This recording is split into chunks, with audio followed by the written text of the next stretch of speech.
guys, so waiting everything to me. This is bablog tayo.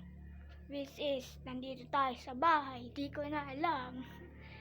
So yan, hindi ko na alam guys, no.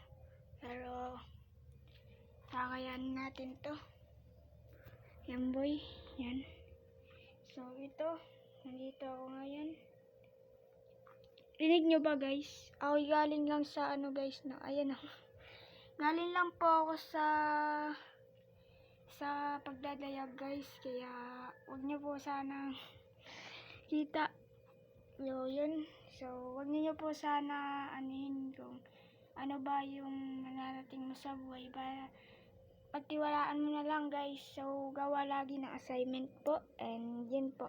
Gawa lagi ng assignment po. So yan.